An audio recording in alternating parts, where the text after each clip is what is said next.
Thank you very much, Susan. I am pleased to introduce our speaker. Anne Swaim is Executive Director of Saw Mill Audubon, a local chapter of National Audubon based in Westchester County, New York. She began as a staff naturalist and sole employee of Saw Mill Audubon in 1989. Anne has served as Executive Director since 2004 and works together with a board of directors, dozens of volunteers, and 4 staff to maintain 8 wildlife sanctuaries and present over 200 free public programs and field trips annually to connect people with nature. Anne has a Bachelor of Science in Biology from Clarion University in Pennsylvania and a Master of Divinity from Eastern University. As part of her work for Saw Mill River Audubon, Anne has the great pleasure of living at Prine Audubon Sanctuary in Chappaqua, a 92-acre property that protects the 42-acre Gedney Swamp and often features evening concerts by barred owls and eastern coyote. I am very, very happy to welcome Anne. Thank you, Becky. That was fun. Welcome to everybody and to me to gathering for tonight's program. It's a great pleasure to be here. What I've brought together for you are images and video and some new ideas that caught my eye, all about bird nests, floating nests, hanging nests, cavity nests, and a bird with no nest at all, which some of you might know. So thank you for that introduction. Some of the ideas as I've developed this program over the years have come from this book, which if you can get from the library or interlibrary loan is fascinating. And I'll mention right now that I have a resource sheet that'll be sent around if it wasn't already with a QR code at the end too. For every book I mention will be listed there or other resource. But Peter Goodfellow had some great ideas on nests that we'll explore. But I also want to give credit for both the still photos and video and sound clips I'm using with permission tonight. And you can see those credits there on the screen. So nests, I can remember when I found my very first bird nest as a child. I found a robin's nest and I was able to watch it, much like the one pictured here. And it felt like I'd found a secret treasure box, right? When you come upon a bird nest. Of course, this is a classic cup nest shape, and one nest that many people recognize being that from the American robin. And then this classic nest that we're so excited to have many, many more of in New York State and across the country. A friend of mine took this picture. You can see the little one there in the front, and how excited we are to see this nest and its inhabitants, which are really quite extraordinary story by themselves. But nest building is a really interesting story. And I want to talk about different nest structures and some things that scientists have learned about the different structures and why birds use the structures they do. So here's a classic nest building. Somebody actually took apart a Baltimore Oriole nest. Scientists do odd things and found 55 to 6,000 stitches. If you go over as a stitch, that's how much stitching is happening in this amazing basket that a Baltimore Oriole makes. And yeah, without hands, right? So scientists figure and people studying can see that this is both genetic knowledge and experience combining for nest building. We see sometimes younger birds that don't do it as well or place a nest in an awkward location. But what an amazing structure. And this is considered really the pinnacle of bird nests. And we'll see what I mean by that in a moment. High, complex, highly placed up high, complex nests are considered kind of this side of evolution compared to some others we'll look at tonight. So one of the things Goodfellow has is kind of a classification of different nests. So we're going to look at some of these tonight. Everything from the scrape, the simple scrape of a killdeer, to that hanging woven stitch nest. I won't talk about mock parakeets tonight, but many of you know about the colony or group nests that can develop as well. So here's that age-old question. Was it the egg or the chicken that came first? Clearly, it was the egg. And birds are living dinosaurs, and their cousins had nests and young and eggs. So the egg came before the chicken. And more interestingly, nest building itself has evolved, not just birds. So zoologist Kenneth Dial has had several hypotheses starting in the early 2000s studying how different nests are used by different birds. And we'll look at some of these terms. Some of you know them already. The idea of precocial versus altricial. Basically, a bird that can feed itself after it hatches to one that needs fed. And then as birds increase their flight proficiency from those early dinosaur ancestors up to the complex flights of swallows and warblers, their nests increased in complexity too. And he actually put this in a three-dimensional chart, looking from simple ground nests to complex elevated, looking from flightless birds to aerobatic birds. And you can see birds that rely on their hind limbs, think ostriches and a megapod that we're going to be looking at here. And then from precocial to altricial, which seems counterintuitive, but the earlier birds hatched quite able to take care of themselves, while the later evolving birds are more helpless in the nest longer. Body size change too. So very interesting stuff there. Look for Kenneth Dial, to read about that more. So the earliest bird nests probably look like this. This is an Australian brush turkey, very strange creature, considered one of the megapodies. That whole structure those men are standing on is the nest. And here's what happens. It's a cross section, not unlike a turtle nest, right? So the eggs are inside there and they never see their parents. They hatch and they're completely able to fly and to feed themselves right away. So this is the largest construction in the bird world, about 15 feet across, 5 foot high. This was probably the strategy used by the very earliest of birds. And you can see their reptilian ancestry in that strategy. There are still other mound nests, but higher level of parental care and attention. So the closest thing we have, right, if you look at our wild turkeys, they're rather precocial too. And they develop their wing feathers very quickly. They can fly at 2 weeks, even though they still look like a chick, so they can get up in the tree with the adults. Not unlike the brush turkey, but a little more parental care.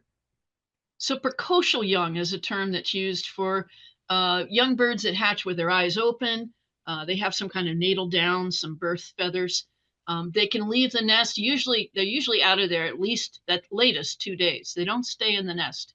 So you have different levels of precocity. Those megapods are totally independent at birth.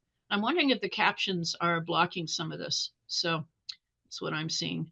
Then there's ones that can follow the parents and feed themselves. Ducks, geese, follow parents and shown food. Think of all the turkey, quail, many shorebirds fall into this. And then follow the parents and fed by the parents would be the grebes, the rails, and the loons. So you see they have different evolving strategy for how precocious the young birds are. And that affects the kind of nests they have too. So increasing altricial birds, more dependent, they have more complex nests. Makes sense for protection. Well, let's go with a scrape nest. So this is the nest and eggs of a killdeer, familiar shorebird that many of us see, a plover. And what we can see with scrape nests is they do get some temperature regulation with the depth. It's usually a simple lining and really strong camouflage if you're a ground nester. So you can take a closer look at those eggs. Birds that nest on the ground have very oval legs with a point, so they'll roll in a circle and not roll away. And this is a great picture. Here's a chick that's hatched, and you can see that strong camouflage. You also can see that pointed shape of a ground nester egg. And you walk away, many of you have seen this, you walk 2, 3, 4 feet away, turn back and look, and you can't see them, even the chick, which has this disruptive bands of color for camouflage. But boy, can they run. I've had to try to chase after killdeer chicks that were in the wrong place, and they are very, very fast, hour or two after they're born. So next step up from that would be platform nests, whether they're on the ground or arboreal up in a tree, and they're often reused. And a classic is that bald eagle nest we look at. Birds that are born in platform nests, and these are built and added onto year after year. Different species might live in that same nest on different years. Great horned owl might take it over. Ravens, corvids often in and out of the big nests. Their young, for many of the platform nesters, are semi-altricial. And by that, I mean they have down, but they stay in the nest to be fed until fledging. Herons and hawks climb around a bit. We call that branching. Here's a young green heron in this picture. They might hatch with their eyes closed, owls, or their eyes open, hawks and herons. And pretty neat this time of year, you can see raptors working on their nest. I've been watching this already, red-tailed hawks flying at trees to break off new sticks. And you'll see this site, of course, along the roads. Red-tailed hawk pairs perching close to each other. That's the male on the left, third smaller as they are in raptors. But semi-altricial young, right? They're going to remain in that nest for quite a few weeks and be fed by the parents.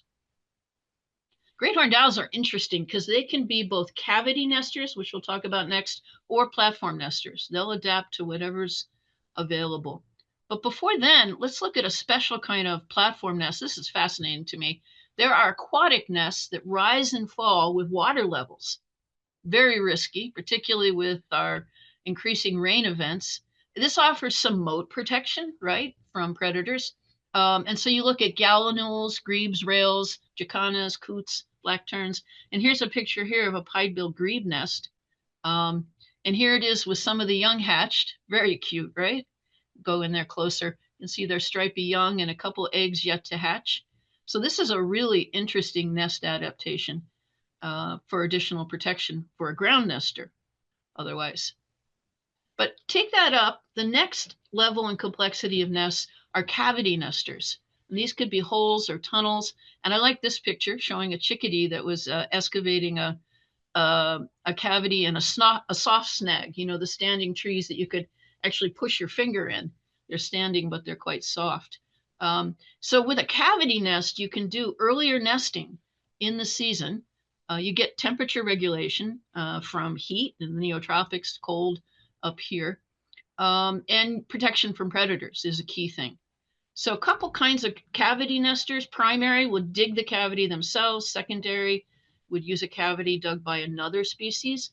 And some birds do both. And the black-capped chickadee is an example of a cavity nester that is both primary and secondary.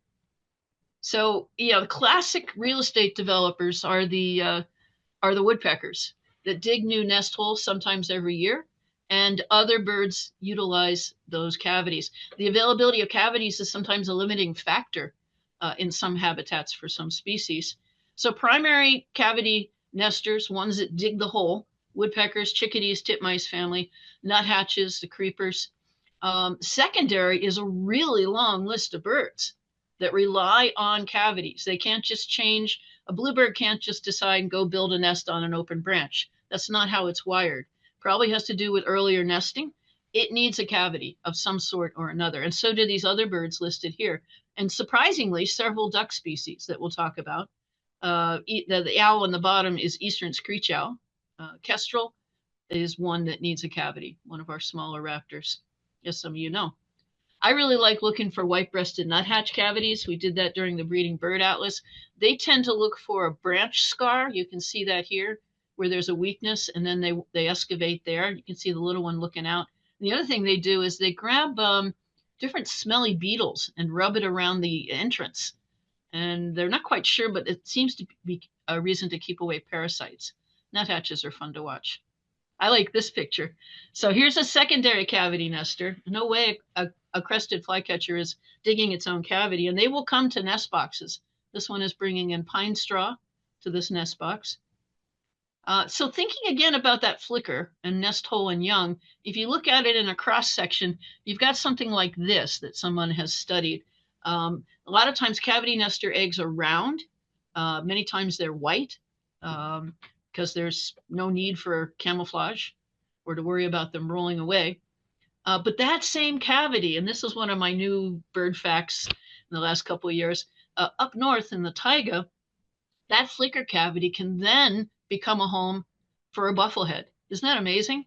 So these bufflehead ducks that we admire in the winter, of course, are from the north.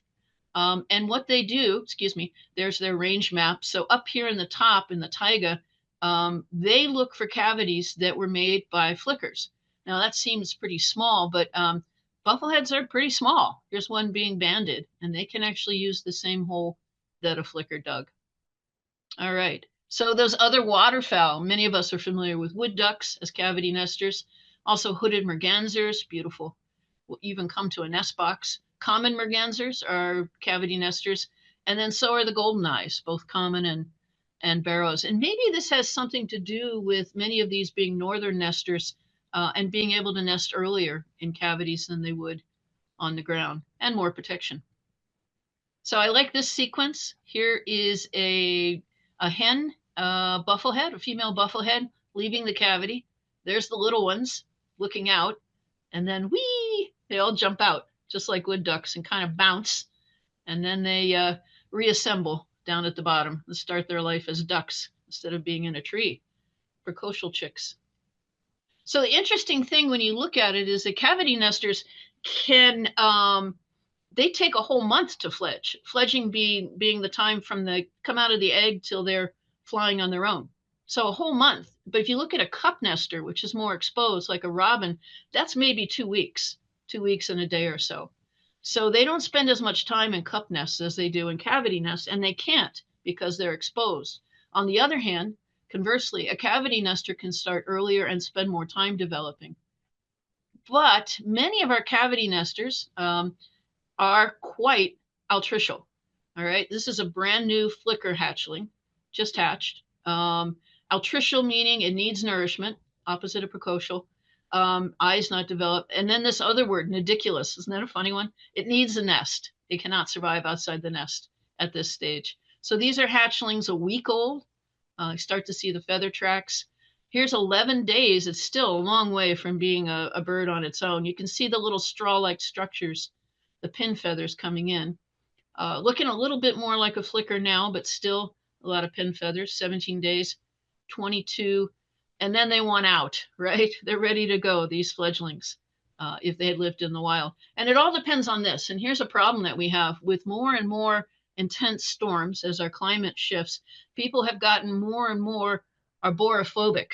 And when they see a tree like this, even if it's not someplace that it'll do damage, they tend to take it down when these are actually incredibly valuable den trees, right? All kinds of cavities for all kinds of creatures, all kinds of food in there too. So in our sanctuaries, when we can, we leave up these dead trees, these snags, as foresters call them, as many of you know, and they go through a whole cycle from hard snags to soft snags. And different woodpeckers, different creatures need those different life stages of a tree, these cavity nesters. So here's our smallest woodpecker and our largest woodpecker, and they both make holes for other creatures to live in. So one of the things we look at is the different specs.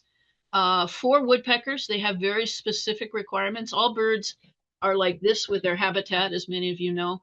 So the reason we see so many more pileated woodpeckers now is our suburban forests in the megapolis from Atlanta up to Boston. All those suburban forests developed sometime after World War II have now reached old enough age to support pileated woodpeckers. If you look at old field guides, they'd say shy, retiring, deep woods, and pileated woodpeckers have adapted to being near people, lessening shyness. But the holes they dig are really excellent for a lot of creatures to live in. Downy woodpecker prefers the soft snag, definitely more suburban. They dig a nest cavity annually, so they're making a lot of houses out there. They also dig a winter cavity, and this is where they get in trouble pecking on houses. A house to them looks like a weird tree. Yeah, they get in trouble. And then their larger look-alike, which turns out not to be related to them, new genetics, very strange. The hairy woodpecker, nice comparison here, has a very different habitat spec. They like older trees, they like deeper woods, they like hard snags. Often they're migratory, north and south. Right now, they're doing their pair reformation. Listen for their drumming. That started, at least here in the lower Hudson. Woodpecker drumming has started already as they repair. This is something interesting I watched. Let me see if this works. I was so excited to find this redheaded by a nest hole because we haven't had confirmed nesting in Westchester. And then I realized it wasn't alone. I'm not clear if the redheaded woodpecker dug the hole or the bird that's in the hole dug the hole. But the bird that's in the hole was not coming out, no matter what the red-headed woodpecker did. It tried drumming. It tried crawling down and pulling this bird out of the hole. Let's see if I can watch this. This went on for 2 days. I just filmed some of this, did some digiscoping here. He's trying to drum it out, tried everything he can. Whoop, there he tried to drag it out. At one point, he had him by the beak and halfway out of the hole. I didn't have that on the camera, but this is competition for cavities, and it is fierce. This is a fresh hole. I don't know who dug it. I don't know if the red-headed dug it or the red-bellied. I know they were fighting over it. And then I looked up and I found out where they're abundant, red-headed can be pretty aggressive about taking over other woodpeckers' cavities. So competition for cavities is a big thing. And many of you know this struggle. The introduced house sparrow can be a real problem for bluebirds and try to take over the nest, even kill the mother while she's on the eggs. So lots of strategies to prevent that. And that's why our fake cavities, which is what a box is, it's a fake hollow tree that we put up for the benefit of eastern bluebirds and other cavity nesters to live in. And it has made such a difference for bluebirds, hasn't it, all across the East, increasing their numbers. So if you want to really dig into nest boxes, we really recommend Cornell's Nest Watch site. And you can see the size of the hole, you know, helps determine who's going to use the box, as well as the depth of the hole, how high the box is placed, which habitat. And you can see how to judge all that at nestwatch.org and see what birds will use which box. Here's a look inside an eastern bluebird nest. Yeah, look for nest cams online if you haven't already. There's lots of them where you can spy on nests. Here comes the male in to feed hatchlings. Look at those mouths open. So good to clean out the boxes. Around here, we try to clean them out by March 1st, maybe a little later up north. You get surprises sometimes. We had flying squirrels that were enjoying a box, which we let them have. And in the winter, bluebirds really appreciate cavities. These are a whole bunch of bluebirds that were in a natural cavity. Certainly with low temps, that makes a big difference for them to have that.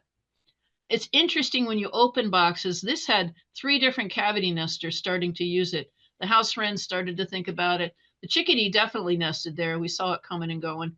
And then eastern bluebird was starting at the top. Another thing people have tried is to put up 2 boxes next to each other. They'll tolerate a different species that close, tree swallows, eastern bluebirds. We find chickadee nests inside. We know them by the fur and the moss. That's how big the egg is. Isn't that amazing? And here are ones just about, these actually are still, these really are almost fledglings. Fledglings are ready to go, and these guys have a little gape still, but they look like they're about ready to jump out. So nest boxes are being used all around the world. In fact, yellow-headed parrots who are endangered in Belize are getting a lot of support from nest boxes. Again, it's a fake hollow tree for birds that are cavity nesters. I like this one. Look what they were using as the nesting cavity for scarlet macaws in Mexico. You know how big those Rubbermaids are. It gives you an idea of the size of this bird. And they liked them. It was a success. It wasn't aesthetically beautiful, but it did the job and gave them protection. So if we look at cavities, there's another category of those, and those are dug cavities. And belted kingfishers do this. I've had the pleasure a couple times of finding kingfisher nests. You find the hole, and then you'll find 2 grooves here from their claws that help you know that's what kind of nest that is. And here's some great pictures. Here's a cross section of a belted kingfisher nest. Here's a look at the eggs. You can see again, they're round and white. They take 4 weeks to fledge. Well, they look pretty hideous there, right? These are brand new, very altricial. And here's one's just about ready to go. They're really fledglings. So yeah, and in the tropics, there are other cavity nesters, of course. Besides in trees, the mott, some of you have had the pleasure of meeting, is a hole nester, dug. So it definitely is a strategy that works for a lot of birds, and they're evolved to it. Okay, going around the circle here, we're looking at mud nests now. And that's, of course, famous for swallows. And in that evolutionary scale, this would be considered higher up. They're higher up nests, and they're more complex nests. These are fledgling barn swallows. You can tell from the big extra-sized mouth gape there. Here are cliff swallows. I think these are amazing structures, right? They're really gourds that they build. And here's a look at one building. That's pretty amazing, right? Thousands of pencil eraser-sized pieces of mud that it spends all kinds of time. This clip is 45 seconds. I'm not going to show the whole thing, but just show how much time it's spending welding together its nest. So a lot of care and attention there. So interesting if you look at tree swallows, because unlike the other swallows, they're not mud nesters, they're cavity nesters. And that may be their early arrival. That might have been an evolutionary shift for them to support earlier nesting, early arrival up north. Very interesting. This is a neat video. I'll let this run a bit. Another constructed cavity are what the ovenbirds do in Central and South America. This is actually the national bird of, I think it's Argentina.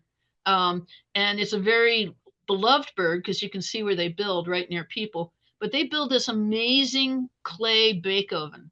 And this is a time-lapse photography that was done over, I think it was 18 days on this nest. And you can see what they do. You can see the fresh mud being spread on. This is complex.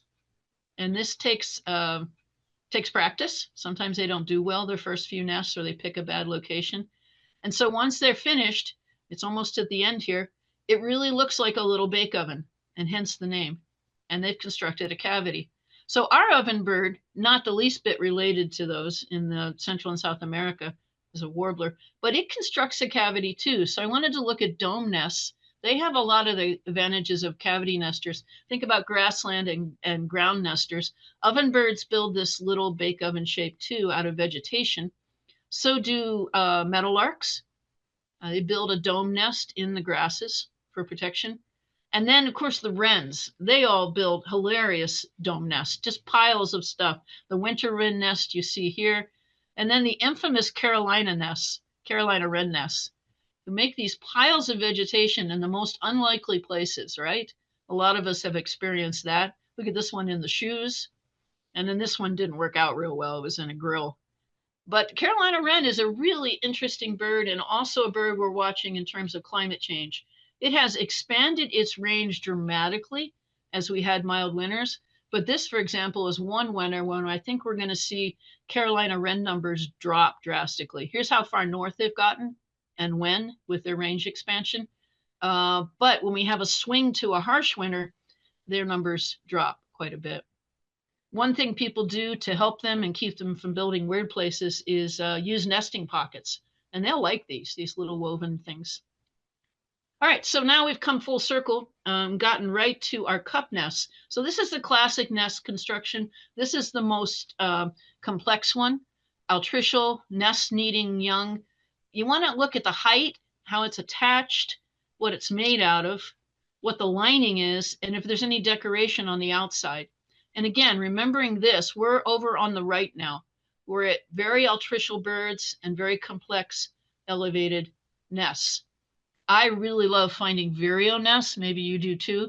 They tend to be woven in the fork, and they are actually even more dense and deeply woven than oriole nests. Really a classic look here at a warbling vireo nest. Blue jays look like a pile of sticks from underneath. They build where the branch meets the trunk with very coarse sticks. You might overlook it looking up through the canopy, but the inside is lined with fine rootlets and these beautifully colored eggs. Can't tell if that's male or female there. So that tells us they hide the nest, not the female. If they're sexually dimorphic, if the female's a different color, that tells you the nest is built somewhere low, like a cardinal, from your knees to your shoulder in the underbrush. Very hidden, except for that bright red beak. Huh? So robins are one many people get to observe with their nest building. And that's really the classic cup nest that a lot of people see, like I did. Take a look at this video. Very entertaining. We see a lot of robins with muddy fronts, and this is why. They drop that in, and then they paddle with their feet to shape it. So the nest is just to hold the eggs, just to hold the young. They don't live in it, of course. It's really the cradle. It's a nursery. Look, it always goes clockwise too. That's interesting, right? So paddling away to shape that nest to just fit what it's going to put in there. I like that. One of my favorite nests to find are blue-gray gnatcatchers, and they're one of our early returnees, right? And they look for a fork on a branch. And I don't know if you can see here, there's spider web and lichens. They're barely bigger than a hummingbird nest. Ruby-throated hummingbird nest is roughly, as many of you know, roughly the size of a walnut. Let me go back here. And blue-gray gnatcatcher is not much bigger. I love finding those nests. Those are pretty neat. And so we said we'd have birds that have no nest at all, right? And many of you know that's the brown-headed cowbird. These are cowbird nests, 2 of them, in a house finch nest. So they are nest parasites. They lay their eggs in other birds' nests. This is a picture actually taken at the American Museum of Natural History. Their buffalo diorama, that's a stuffed buffalo on the left there, they actually put a cowbird down there. I thought that was so fun, a real cowbird stuffed in that exhibit, because that's how they developed, following the herds. They have a nomadic lifestyle, so male and female cardinals look for other birds to raise their young. It's a great adaptation, but they have increased in number. They've moved from the west into the east, and their impact can be pretty bad. This is a yellow warbler using all its resources to feed a cowbird instead of its own young, which may have been pushed out of the nest by the cowbird as it grew. They hatch earlier and they grow bigger than their host family. So it's kind of a dark side of nests, a bird that has no nest of its own. So here's a key thing to talk about, and I know many of you know this well, but it's always good to remind ourselves. It doesn't matter if they can build a good nest if they don't have the habitat, right? They need the right habitat. One reason cowbirds have increased is because we have so many shrub edges. We don't have the intact forest. So habitats make a difference, and our actions make a difference. If you haven't found 3 billion birds, go check that out. That's how many birds we've lost in North America since the 1970s. And people are taking a lot of actions now that we didn't do even 10 years ago, as much as we're doing now, because we know that the birds are declining surprisingly quickly. This was a surprise even to scientists when that study came out. 3 billion birds, you can read the science. One of the ones is really important is keeping cats indoors. When I moved to this Audubon Sanctuary, I had 2 cats. I let them out. That's what you did. That was 30 years ago. But cats, by reflex, will catch a fluttering fledgling. And these songbirds can't fly the first 2 or 3 days out of the nest. They're in the shrub layer being fed by the parents while their tails grow. And a lot of them are killed by cats. It's a huge impact. So we have to keep cats inside now. They're not native to this country. And it's a tough subject. But if you want some ways to talk to people about it or to think about it yourself, I really encourage you to visit American Bird Conservancy, abcbirds.org. They have brochures you can download on all these topics, and they address it in a very good way. Good science, good compassion. So what else is in 3 billion birds? How else can we help these guys that are nesting near us? Well, this is a big thing that's really taken off, hasn't it?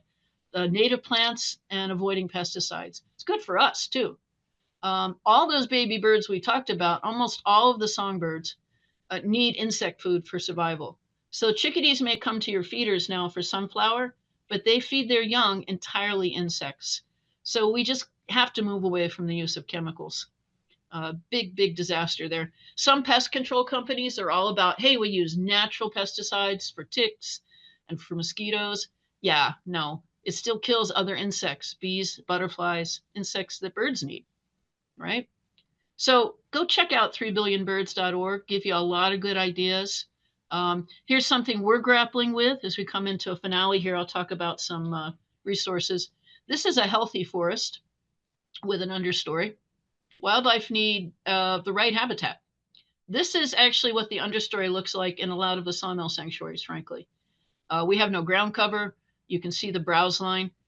So we've been putting up exclosures to see if the shrubs will come back. We are doing bow hunting, and that's controversial, but we're starting to see some effects. We have carefully selected bow hunters. We're taking the pressure off, so there is some regeneration happening. Because why are we doing that? If you don't have an understory, you don't have wood thrush. If you don't have an understory in your forest, you don't have wood thrush. So the wood thrush in Belize right now, I wait and wait to hear this song. Maybe you do too. Only 10 weeks till May 1st, guys. Wood thrush are coming back. So let me just talk now at the end here, so we'll save time for questions, about some resources. And this is a handout that's available to you. I think we're going to be emailing, if we haven't already, some of the best books I know about birds and their nests and nest boxes, and some of the best websites. And there's a QR code actually on the screen now if you want to grab it with your phone. But there are many, many good resources out there to learn about birds and learn how they're nesting around you and how you can help them too. So, and then another great resource we're sending around, and this is one of the best ways you can help nesting birds, is to be aware of this chart. Because once we get to April and May, so many people have questions. Do I need to rescue this bird? Do I need to do this? Do I need to do that? And most of the time you don't.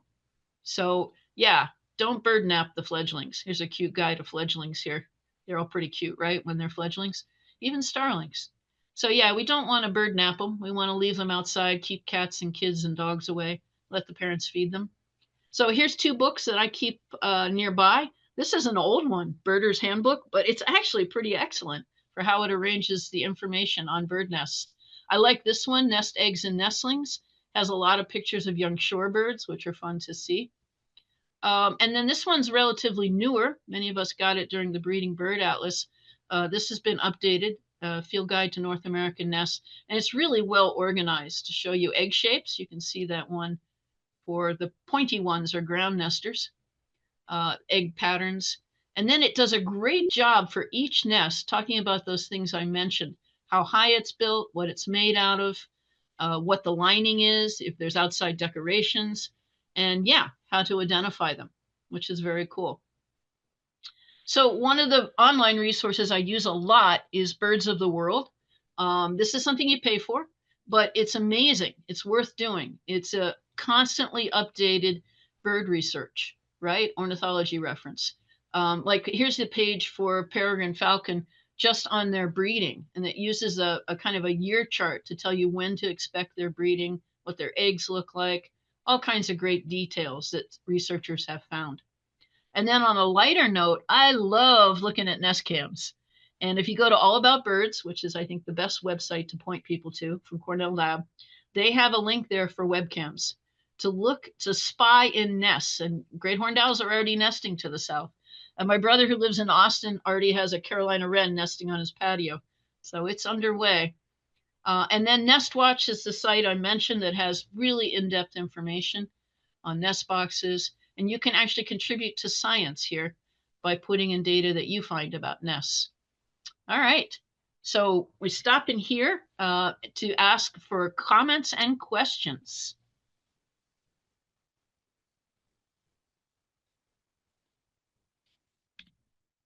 And yep. And what would you say is one of the more serious issues that are facing birds and their ability to nest nowadays? Habitat. Yeah. Whether they have the right habitat, like the wood thrush, and insects. We've got something of an insect apocalypse going on. Some of you have heard the anecdotal story. Some of us can remember driving in the country on a summer night and the windshield is covered in bugs. That doesn't happen anymore. That just doesn't happen anymore. And it gives us a measure of the bugs that are lost. So if they don't have food, they're not going to raise young, the majority of our songbirds. So habitat. And then during migration really takes a toll on the number of birds that are available to nest, and migration impacts our windows and lights. A lot of people are working on those 2 issues. And if you go to 3 Billion Birds, there's some resources there. Actually, ABC Birds, American Bird Conservancy, has some great stuff on windows. Long answer. Yeah. Thank you. So other comments or questions, guys? Glad to hear about nest adventures that you have had as well. See, I was concerned to leave time, so I hope I didn't go too fast for you. But yeah, one of the things that I know I enjoy, and Charlie was part of this too, we just finished the 3rd Breeding Bird Atlas for New York State. So every 20 years, there's an assessment of which birds are breeding, lots and lots of volunteer hours.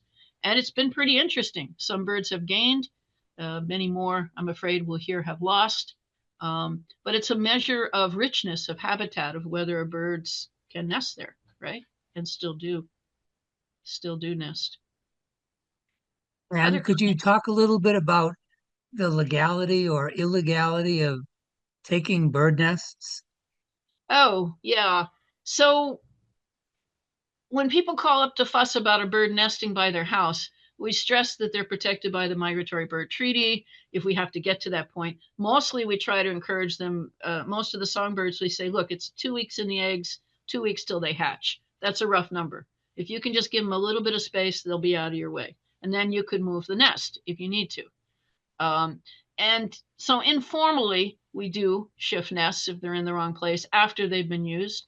Most of the songbird nests we look at are only used once. So we have used them for education. We know they're not going to be used again. But the large platform nests are used again and again and shouldn't be disturbed, of course. And cavity nests are valuable if we can leave those snags up. One of our listeners would also like you to talk about orioles and their nests a bit more. Okay. Well, we love looking for those, and those hanging nests really last, don't they? This time of year, you can find them hanging from the tips of the branches. They like to be near water, the Baltimore orioles. I don't know. Do you have orchard orioles up near you as yet? They're making their way north. I don't know that they're into. A few here and there. Yeah, Right. they are another bird that's expanding its range north.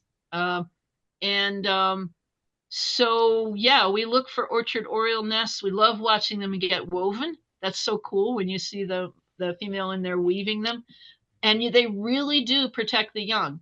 If you have a chance, excuse me, to go into Central and South America, there's some birds there called Oripendula, basket of gold, really long, same family. And they really protect the young from predators being in the bottom of that basket, whether it's a Baltimore oriole or an Oripendula. So it's a constructed cavity, very complex, hung up high. I don't know if that's what you're thinking of with oriole nests. Great to find them. If you have a follow-up on that. Thank you. I remember years ago seeing an oriole. It was during the earlier atlas, the 1980, and watching an oriole, and I didn't know any of this, pulling a strand of a rope, off of a thing next to a trailer, and that just got me learning. Yeah, yeah, yeah. You'll see them weave their nests out of all kinds of things. Of course, a big rest there for all birds is fishing line. So anything you can do to collect that, or Yeah. they put up those tubes near fishing areas so that people will take care of their fishing line, because of course they can get they and herons and a lot of things can get tangled up in that because they love string. I mean, they will try to pick up all kinds of string. Yeah, for building. One listener is asking about swift nests. Oh yeah, that's so cool. Yeah, I didn't touch on that. So very neat. We only have the one swift in the east, but there's many other kinds that actually glue their nests on the side of. I don't know what they must have had some big hollow trees back in the day, because now they're using chimneys in the east, chimney swift. But they build this little shallow nest with sticky saliva, and yeah, inside the cavity of chimneys or big trees if they can find them, which is fascinating to me. And I know a friend of mine who's a rehabber had an awful time. A nest fell down. They couldn't figure out what to do. They ended up delivering these little baby swifts to her, and she had the right food for them, but she couldn't get them to open up their mouths, and so she was just sighing. And when she sighed on them, they opened their mouths. They needed to feel the rush of air like they would when the mother came down the chimney before they would do the gate for feeding. Isn't that interesting? Oh my So, golly. so she'd blow on them and they'd all go cheep, cheep, cheep, cheep, cheep. Then she could stuff the food in. That was interesting. Yeah. Adaptation. Wow. Yeah. Very cool. One of our listeners has commented that she left a wreath up until May and a junco nested in it. Oh, junco. Wow. That's cool. Yeah. When people say here that they have a bird nesting in their wreath, it's almost always house finch. And then after that, it'll be a Carolina wren, one of those two that, that's interesting. Yeah, junco. We don't have nesting juncos here, just a little too far south for that. But we have lots of juncos here now, feeding up before they come back to you. Yeah. Very nice. I love looking for nests. I like anticipating where they're going to nest. This is a good time of year if you're thinking about nest box to get them together and get them out. It's actually a very good time of year for that. Or if you have them out, to clean them out. Just take care. I always knock first. It gives the mice time to jump out, and so I don't scream as much when I open it up. And yeah, and there can be flying squirrels, which we'll let them stay on the box if they're there. Although they eat baby birds and eggs too, so they're kind of thuggy. Would you talk about the process of looking for nests? Lots of people ask, how do you even find a nest? Oh, that's an interesting question. Um, with songbirds, listen, because they're singing to make a sound fence around the area they're nesting, right? So they go from tree to tree, the males do, and they sing to make a sound fence of song. So this is helpful with songbirds. So you know the general area where they're nesting. And then you just have to sit quietly and watch. Much easier to find when they're carrying food. That was one of our codes during the Breeding Bird Atlas. Watch where they're carrying the food. You can see them coming and going. And that's pretty helpful too. Sometimes you find them inadvertently by flushing them. You're going by a bush and all of a sudden a bird explodes out of it. And that's sometimes an indication of a nest too. You want to be careful. Many of us grew up with, oh, if you touch it, the mother won't come back, touch a nest or eggs. It's not so much that, it turns out, but you're leaving a human smell there. If you walk to a nest if you walk right up to a nest, you've left a human track there. And mammalian predators are internally curious, like raccoons. And they're like, well, why did that human walk into that bush? And they will follow right behind your scent and find the nest. So you've marked them for predators if you mess with them. So we don't want to do that. Do you have any advice about building owl boxes? Good idea or not? Asks her. It's a great idea. We built 6 owl boxes here to spec. We put high quality, you know where this is going, cedar in the end. We put them on the right height pole. We face them the right direction in the right habitat. That was 3 years ago. We don't have a single screech owl yet. We're very discouraged. Other people online, they're like, oh, I put a box up last week. Look who moved in. I'm like, oh, cool. Cool for you, So we are hearing something disturbing about screech owls maybe being pressured by barred owls. Barred owls will catch and eat them. Sometimes they are on that aquatic edge where the barred owls are. I don't know. Also, screech owls eat a lot of large insects. And we don't really have the large moths and large insects, so that's an impact on them. But they eat rodents as well. I don't know if other people have had success with screech owls. Good for you. That's certainly one to try for. Barred owls will use a box. A little less likely, but I know some people have had success. But screech seems to be the target owl for nest boxes. And nestwatch.org has a plan for a screech owl box you can build. A key thing with all nest boxes is to build them the right distance, have the right amount of space inside, right size hole. And then it's really critical that you put them at the right height. Many times it matters whether they're facing south, north, and in the right habitat. So a lot of people get these commercial boxes with little perches on the front. That's ridiculous. That's just for house. You just saw that off right away. And you need a box that you can open and clean out, right? So some of the like decorative ones people get are actually not that great for birds. Nest in. Yeah. Speaking of owls, you mentioned that great horned owls will be either cavity or platform nesters. Do they prefer one or the other, and etc.? I think they're opportunistic.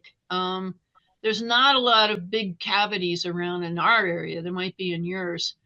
Sometimes they get on like Lady Bird Johnson Garden. I'm just thinking of Austin again. They have this big archway up there, and they've had great horned owls nesting up in that archway for years. So they're opportunistic, right? There's not big trees there, so they're actually on a structure, which is unusual. I think around here, I've only ever seen great horned owls in platform nests. But if there's places that have big cavities, barred owls, on the other hand, really like cavities, right? And they're smaller owl, and they somehow are able to find that. Yeah. And they are nesting now, if I'm not mistaken. Is that correct? Right. Great horned owls are on eggs now. And Probably how about barred owls? barred owls are definitely starting. I think they're a little behind, but they've been doing their courtship. You've had that in the introduction. It's actually a dark side to having barred owls out here. They've been doing their courtship lately, and the two of them get up there in the oak tree outside the window here and start doing those monkey calls. And I just like lean out the window. I'm like, go away, because it's 3 a.m. and you're just go get a room. They're definitely they're doing their courtship now for sure. Okay. Yeah. I don't know. I'm actually not sure. I don't think they're nesting yet. I think they're behind great horns. Yeah. One Cool. of our viewers took a beautiful photo of a barred owl on the edge of the roof of his home, and it was just wonderful. Oh, that's neat. Yeah. Yeah, they're real backyard owls, aren't they? They can be somewhat tame too, sitting during the day. And I look for the way I found barred owls in the woods is I look for those paper wasp nests, big gray paper wasp nests. And then if you look at some of them, sometimes they turn their head and they're actually a barred owl, gray and lumpy, about the same size, so you just kind of visualize that in the understory or up on a branch. Yeah. Very cool.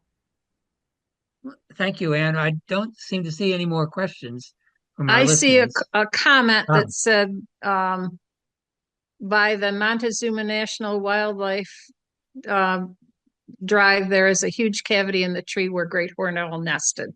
Oh, nice. That's excellent when you have a big tree like that. We had a big willow in a park here where great horned owls nested in a cavity. But by the time our big trees around here have cavities with the windstorms we're getting, a lot of times they blow down. And that's what happened to that one. But yeah, good. Nice. Well, this was a great pleasure, guys. I wanted to keep within your time constraints. I really encourage you to look at those resources. You can get a lot of pleasure with nest cams. So yeah, go to allaboutbirds.com and check out, allaboutbirds.org from Cornell. And you'll see a link right there for webcams, nest cams. Great pleasure watching those. All right. Thank you, So, It's been a great pleasure learning from you, Anne. I can't wait. When it's something like this, I can't wait for the recording so I can get the rest of it. Oh, thank you. Thank you very much. Wonderful. Yeah, I'll just make a quick note to let people know that I will post all the resources and I'll link to those sites that Anne had mentioned in the presentation when I post the recording, which should be available online next week. So I'll take care of that. And if anybody has questions, I'll leave your contact information there as well and how people can get in touch with you at Saw Mill River. So it Oh, was we'd be awesome. pleased. Great. Thank you And so much. thank you, Delaware-Otsego Audubon, for all the great work you do. Your hawk watch and that work with the landscapers sounds fantastic. So yeah, we're all networked together, connecting people. So that's excellent. Yeah, Really. I'll also mention that we will be doing the Acopian bird savers for people at Earth Festival. So if you have window measurements, you can get in touch with me and we can arrange to kind of have that in the queue for our volunteer work for that day. Oh, that's excellent. Yeah, yeah. Very good. Wow. Yay. Cool. Thanks, guys. Thanks for letting Thank me. you, Anne, Thank so you. much. Take good care. All right. I forgot to put my cushion underneath my bra. Thanks, everybody. See you next month. Beautiful.